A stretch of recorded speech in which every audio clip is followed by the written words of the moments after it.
What's going on, people? We are Tottenham TV, back here for yet another Tottenham update and a few bits and pieces doing the rounds today. And what we're going to start off with is talking about Harry Kane, as Christian Falk says that Thomas Tuchel has met Harry Kane at his home in London to discuss a transfer to Bayern Munich. And Kane has told Tuchel it would appeal to him to win the Champions League with Bayern. Kane is ready to stand up to Daniel Levy and force his way out if necessary. He would threaten to leave on a free transfer next season. However, 90 Min are claiming that Tottenham are in fact growing in confidence that they can convince Harry Kane to want to stay due to the immediate impact of new head coach Ange Postecoglou, who has made a great impression around the club. So which one are you believing? 90 Min, 100%, all the way. Look, Christian Falk isn't the most reliable. 90 Min, obviously not the most reliable. Obviously the most reliable source in the world. They've really improved their reporting, actually, I think, in the last 24 hours, I believe. Do I believe, again, that Kane is definitely open to a move to Bayern? Clearly, at this point, I think he is open to it. But whether he's going to push a move as far as to say, look, if you don't let me go to Bayern now, I'm 100% leaving on a free because I really want this move right now, or whether Ange can have those conversations with him, whether, look, the second point doesn't make too much sense because Kane hasn't come back from training yet, has he? No. So how can he kind of garner how well? I'm sure like he'll get messages and stuff, but he can't himself like be affected by Ange just yet until the fact he's in training with him. And no journalist will probably know like what's going on inside his head either. So I mean, yeah. I think, look, once he comes back to training, you might get murmurings of Kane saying, "Oh, I'm so impressed with this guy." You know, things, word spreads and stuff like that. But before that point, I don't think it would be fair to say Kane has been so impressed with Ange so much, even before he started training with him, that he's definitely staying now. Like, obviously, that's not true. But whether is it true that Tuchel met with Kane at his house and Kane's like, I want to play for you, I want to win the Champions League with you, I want to be a Bayern player? I don't know how true that is either. I find that hard to believe. But I do believe that Kane would be open to a move. I believe that Kane...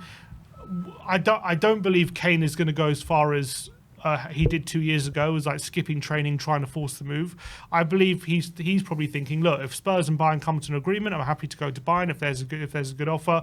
But I'm also happy to see out my contract and see how that plays out because I have all the power.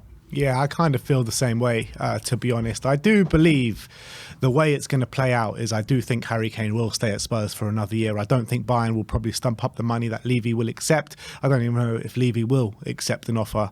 But look, I've said it all along. I think Kane is going to run down his contract till the end of next season, and then he'll have the pick of anywhere he wants to go. He'll have a much better contract in terms of monetary value as well, and signing on fees and stuff like that when you're a free transfer. So I think that's the way it's going to play out, but I think that maybe we'll hear a lot more about when Kane comes back and he has that big meeting with Ange that we know about. So I think we'll hear more of this topic when that comes around. I think that's next week he comes back. So that's the Harry Kane situation. Let's talk about Davinson Sanchez now. As the Standard are reporting that Flamengo and Galatasaray are interested in Davinson Sanchez, with the Turkish club having made an offer of £7 million. It is understood that the Colombian is now up for sale, with the likes of Mickey van de Ven looking to reinforce their defence. So look, in terms of Davinson Sanchez, a £7 million move, I think you just got to snap your hands. I'll snap their hands off for £5 million. 100%. I think it's more important to free up that space. I don't think it's even that important how much money we bring in. Any money at this point for a player who we don't believe anymore could play in the way we want to play, and it doesn't have the quality to play for us. I think it's so important to free up that space, and if we get a bit of money going the other way, that's also good, but I don't think that's a priority. I think freeing up the space, the wages, and getting in another centre-back is the top priority. And if it's going to be 7 million, 5 million, whatever it is, I think we've got to take it. Obviously, we paid big money for him, 42 million, so Levy's going to want to recoup something, and if he gets 10 million, he could argue, look, that's a quarter of what I paid for him. That's a big loss, but at least I still get a quarter back. So I'm guessing that's probably the figure he's aiming at. But at this point, he's been underperforming for so long. You just got to get anything. Absolutely. I think the whole of the Spurs, I don't know one Spurs fan that probably still has trust in Davinson Sanchez, to be honest. So just get him out the door. Don't need to haggle on the price. Whatever offers come in, I think you should pretty much accept. But let's move on to the next topic. And Sim, try contain your excitement here. Try contain it. We're going to be talking about Tanguy Ndombele. We've got a report from L'Equipe, and they're saying that Tottenham Hotspur have rejected an offer of 20 million euros for Tanguy Ndombele from Napoli. New Spurs boss Ange Postecoglou wants to give Ndombele a lifeline to resurrect his career in North London. Postecoglou is said to be a long-time admirer of Tanguy Ndombele and will have space in his team for him if he impresses in pre-season. Napoli were ready to spend 20 million euros to try keep the player, but Postecoglou seems keen to keep him, at least for now. There were very minimal chances of seeing Ndombele at Tottenham next season a few weeks ago, but the arrival of Ange Postecoglou has changed the situation massively. Music to my ears. So talk to me. Bring him in. Bring him home. He's home. He's now getting a chance. He's putting in tackles in training. I think he's only finally made it from the car to the door. I think after 3 days, he's finally there after that slow walk. But he limped his way into Hotspur Way. To be fair, I think there's a lot of aggregators reporting Tottenham have rejected a 20 million euro bid from Napoli. I don't think that's accurate. From what the report I've read says, it says Napoli were prepared to spend maybe 20 million, but they wanted to renegotiate the buy offer. So I don't know if that. I think it's probably a false reporting to say we have rejected a bid. That I don't think that's necessarily true. But in terms of the other stuff, that's what's being reported. I, for one, I'm excited about the prospect of Ndombele returning. I think that he would actually add, if we can really get Ndombele playing with the quality he has, he would add an extra dimension that we don't have available to us in that midfield. Just imagine we have a good defensive number 6 and we have Maddison and Ndombele together, like Basuma, Maddison and Ndombele working in tandem. Like we would be so hard to play against defensively. We'd be picking locks, would be very press resistant. We'll have the final third efficiency of Maddison, would have the ability to go in between that with Ndombele, his dribbling ability. I really believe that Ndombele could be a key for us from having a good midfield to a great midfield if we can really unlock his ability. Now, obviously, there are caveats. He's had lots of chances. Obviously. He's had, we all know the stuff with Ndombele. He hasn't worked out for a number of years. He's got fitness issues. He's got work rate issues. He's got attitude potential issues as well.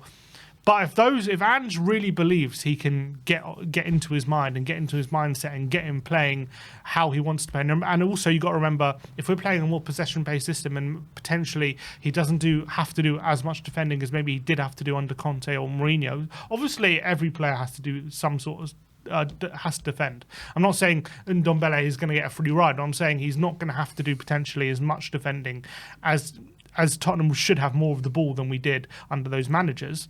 Then I think it's worth giving it another go. I really do. I believe the upside outweighs the downside.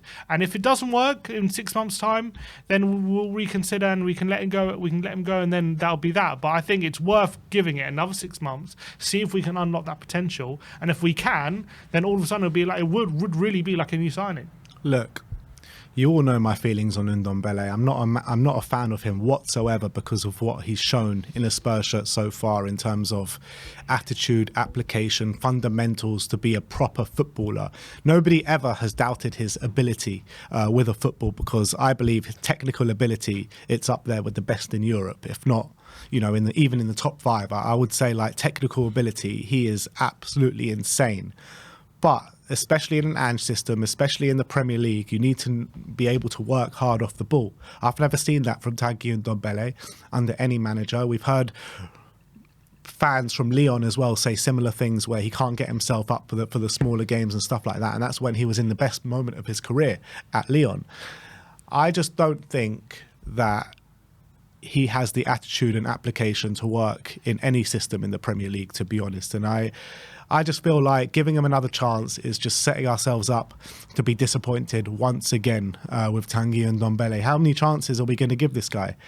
But I've also got a record to say, if Ange Postecoglou wants to give him another go, I'll back it. And I really will back it. But I just feel like if he does get another go in this team, we're just setting ourselves up for another round of disappointment with Ndombele.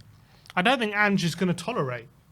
He won't. So Absolutely. if he wants to keep him around, I don't think that's if he wants to keep him around, that would, for me, represent that at least Ange believes he's got something to play with. I don't believe he's going to tolerate a lazy player or someone just walking around the pitch and not giving a crap. I don't think he's going to tolerate that. So if we are going to keep him around and Ange believes there's something to work with here, then surely that would represent for me that his attitude isn't just a lazy player who refuses to work in any circumstance. That would represent for me Ange believing that there is something there. He believes that there is a player he can unlock and use to his full potential, and that means as well doing the work off the ball, not just his on the ball skills. I hope that's right. I really do hope that's right, because I think what you're saying about him fitting into that 3-man in midfield, if we can get him to his fullest potential, working really hard, getting those fitness issues and putting that behind him, if we can do that, then we do have an unbelievable player on our hands, and it will be like a brand new signing, and it could revolutionise that midfield.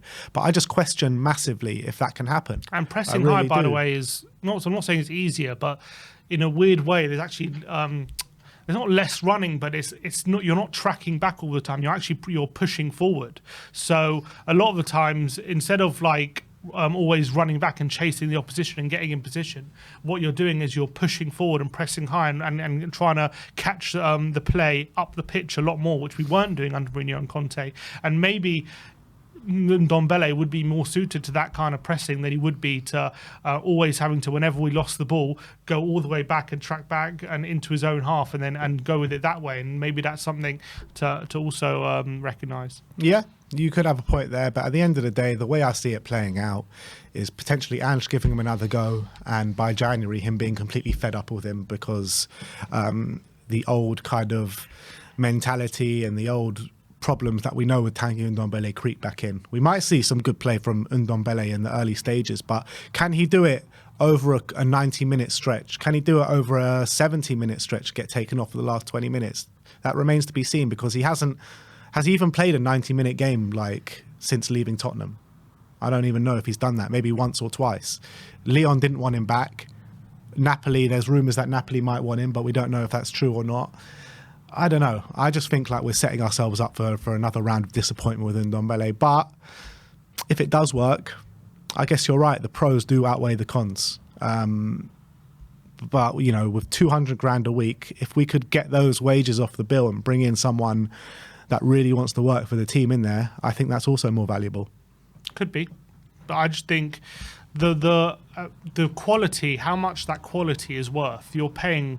I know we paid obviously 60 million for him back when we signed him because of that quality. That quality, we shouldn't just throw it away without giving it every opportunity to work, basically. And you could argue maybe we've done that already and we have given it every opportunity, and now's the time to just get rid. But this is the first time in a Tottenham shirt he's going to have an opportunity under a manager who likes to play possession-based football. We haven't seen that yet. So this is his chance. If it doesn't work, then that's it. Well, we'll have to see how this one rumbles on. But let us know in the comment section below. Do you agree more with Sim? Do you agree more with me in terms of Tanguy Ndombele? Let us know in the comment section below. And let's finish off talking about Sergio Reguilon, as a publication called El Confidencial are saying that Ange Postecoglou does not trust Tottenham defender Sergio Reguilon, and he has therefore been informed to find a new club. The player is valued at 10 million euros, and Osasuna are currently considering giving him an opportunity to resurrect his career. What would you say to Reguilon? Again, I actually think he's a good left back. I think he was good. I thought he was good for Tottenham, to be honest. I don't think he was sold because he was rubbish. I think he was sold because he couldn't suit the left wing back system more than he was a bad player. To be fair though, with Reguilon, in that season where he did play well, he was really good for the first half of the season, and the second half of the season he was really poor. I mean, I think he's only had about half a good season for us. I don't think he was terrible under Conte. I just think he wasn't suited really to how he wanted his wing backs, because he wasn't really a winger. He was more of a fullback playing a wing back. In his first season at Tottenham, he had a good. I think it's hard to say bad second half. I think it was literally a bad part of last. I would say 7-8 games. He was really poor. But I think before then he was pretty good. Obviously for Seville he was really good. Last season it's hard to judge because he was so hampered by injuries. But don't know how he performed when he did get a chance. He only played 3 games at the end or something. It's 4 hard to games judge. at the end. So it's obviously you could write that season off, but when you're not sure about a player, then they have a season like that, it's easy to write them off even further. For me, it's the jury's out whether he's suited to how Ange wants his fullbacks to play. I do think the jury's out, but I do believe in terms of his qualities, he's got pace. I do believe he's probably a better player than someone like Ben Davies or Sessegnon, but whether he's as suited to the fullback role as Ben Davies, not 100% sure, maybe not. And whether we feel we can get some money for him and it's worth moving him on and having players better suited to the system, that's probably a good argument. If Ange believes, he looks at Reguilon and says, I believe I've got something to work with here, I think he's a good player and I would be more than up for it. But I'm just thinking about logically how I see it. He probably doesn't seem to be a player who's probably going to be suited to it, but maybe Ange sees it differently. I would be happy to give him another go, but I'm also, if we can get money for him, I'm kind of indifferent on it. To be honest, I'm willing to just go whichever way the manager wants to go. And if he feels like he wants to give Ndombele another chance, then I'll back it. If he feels like he wants to give Reguilon another chance, I'll back it. If he feels like he wants to sell Reguilon as well, I'll completely back it. But in terms of my personal opinion on Sergio Reguilon, we haven't seen a consistent Sergio Reguilon probably since his time at Seville, to be honest, and that's a long time ago now. And it's such a shame because when you're looking at Reguilon and at his time at Seville, we were talking about one of the biggest up-and-coming left-backs in European football. And for one reason or another, he's fallen by the wayside. Injuries really hampered him last season. And when you're talking about a whole season out injured, you don't know how that's going to take an effect on you for the remainder of your career. So I think we don't know what he's like week in, week out, or day in, day out so far in training. So we'll just have to see how this one plays out. But I just got a feeling it's not going to work. But when you're looking at the quality of left-backs that we have in a team, you've got Ben Davies, Ryan Sessegnon, Destiny Udogie and Sergio Reguilon. If you're asking me to pick 2 that I want to stay for next season, I'll probably say Udogie and Reguilon. But just because I don't really believe in Sessegnon at all, and Ben Davies has probably passed his sell-by date at that position. So if you're asking me what I'd prefer to do, whether I'd like to keep Reguilon, I'd probably sell him and bring in another left back. But if we were to concentrate on other targets, the centre back position and another midfielder, and you're telling me we'll keep Reguilon, I'd also think that would be a good move. So I'm a bit not made my mind up on the situation. But from what he has shown in the last 3 years, I'd probably say it's best to move him on right now. But you do have, once upon a time, one of the most sought after left backs in Europe. Mm-hmm. So it's a difficult one, isn't it? Yeah, as I say, quality-wise, I think you'd probably keep him. But in terms of his ability to play in the system, playing that inverted fullback role, then you're probably thinking, is it worth keeping him around? Maybe not, especially given his form. But I think quality-wise, I do think he's probably better than Sessegnon and Davies. All right, that is all we have for you today. That is your Tottenham update. Let me know in the comment section below your thoughts regarding any of the news stories we've talked about today. Like, subscribe and comment. And as always, come on you Spurs.